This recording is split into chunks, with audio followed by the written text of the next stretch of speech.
Intimacy used to be a human advantage. The person sleeping next to you, your oldest friend, your partner, was supposed to know you best. We believed that truly being known required a soul, a history, and a shared world. Then we started leaving trails. Likes, pauses, clicks, tiny decisions we never thought mattered. In 2015, researchers measured something brutal. Computer models using Facebook likes could match and outperform human judges at reading personality. With about 300 likes, the model could outperform a spouse. It wasn't magic, it was pattern recognition at scale. A spouse knows you through years of lived experience. A platform knows you through 1,000 microsignals you don't even notice you're giving. As these signals accumulate, the model's accuracy rises until it starts clearing human thresholds we thought were sacred. So no, this isn't the computer reading your soul. It's worse. It's the computer reading the shape of your behavior and learning to predict what you'll do next. And prediction is only the first step, because a doppelganger is not one thing, it's a ladder. The first rung is prediction.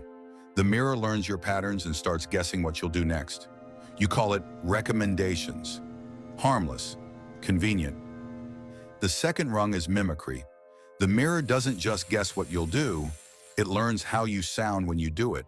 Your tone, your pacing, the way your sentences soften when you feel guilty. And then there's the third rung, the one we keep pretending is a comforting fiction. Agency. Most people think the danger is the first rung. They're wrong. Prediction is invasive, mimicry is unsettling, but agency is a regime change. Last episode, we followed the ghost we leave behind. But while we were staring at the exit, something else walked through the front door. The bigger shift is happening before death. The moment the model doesn't just remember you, it starts acting as you. And the first time you see it clearly, it won't be in a lab. It'll be in a studio, hearing an icon become a puppet. In 2024, David Attenborough reacted after hearing clips of an AI clone using his voice. Words he never chose. A presence he never granted. He said he was profoundly disturbed by what he heard. Attenborough's voice is not just a voice, it's a seal. A tone that tells your brain, this is real, this is nature, this is truth. And that's exactly why it's a target. Because when a system can replicate a voice like his, the theft isn't just personal, it's cultural. When a system can wear your voice like a mask, it can place you in any confession, any scandal, any lie. And the world often believes the mask before it believes the human, because the mask is more consistent. And consistency is what platforms reward. And it doesn't stop at celebrities. Once the technique is refined, the target list expands until it can include almost anyone who has ever spoken near a microphone. The third rung is where the doppelganger stops being a portrait and becomes a proxy. A model with permission is an interface someone else can operate. This is how it happens in real life. Not with a dramatic explosion, but with 1,000 small surrenders. Auto reply, schedule for me, summarize this, handle follow-ups.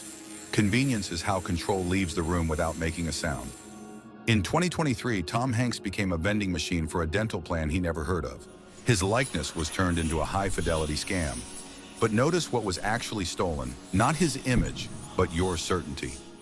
Once even the most recognizable faces can be drafted into service without consent, your own face becomes a liability because your credibility is now transferable. Your identity is no longer a personal territory, it is a resource to be harvested. Imagine this. You wake up to an apology your twin already sent. It reads perfectly. It fixes the situation.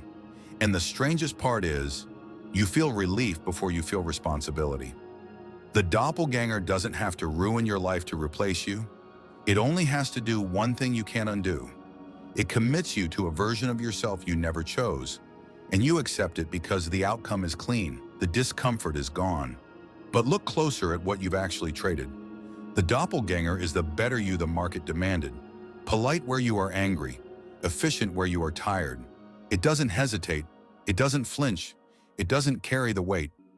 That's the moment the doppelganger becomes a substitute, not because it wrote well, but because it decided for you.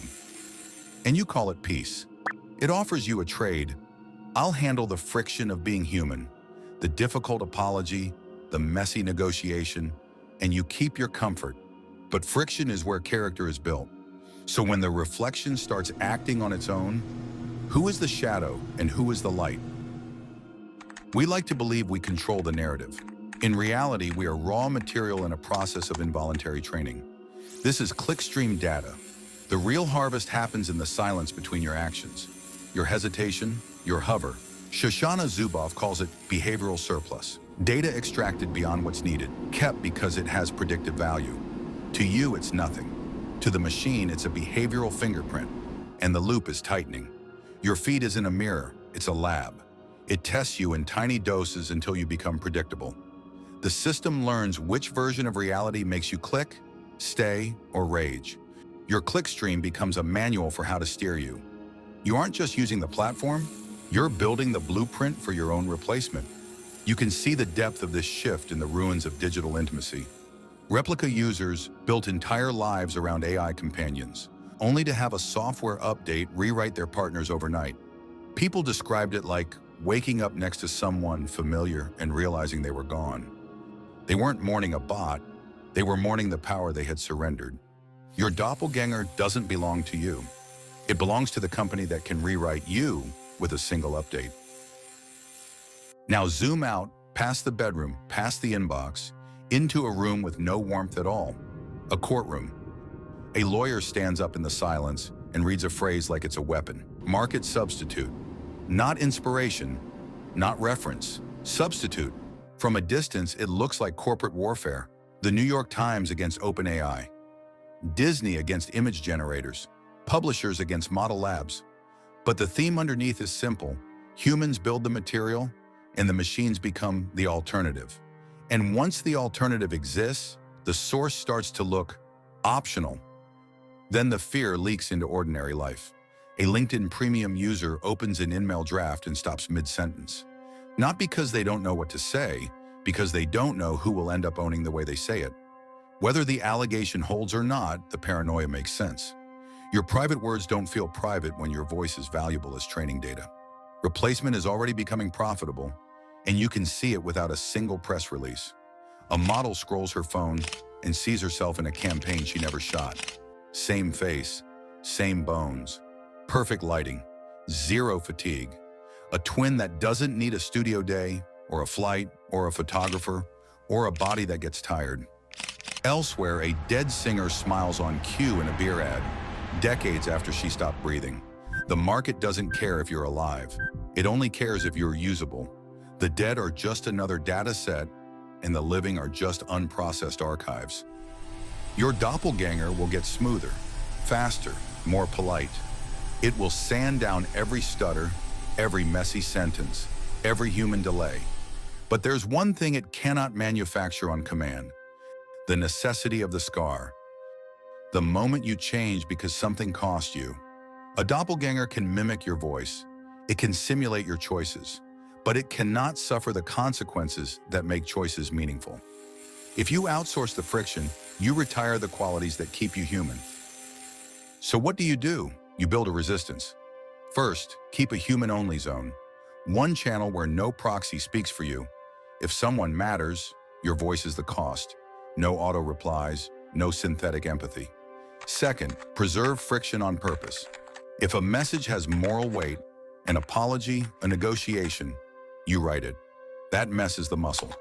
Third, restrict permission. The doppelganger can suggest, but it never sends. Assistance is allowed, substitution is not.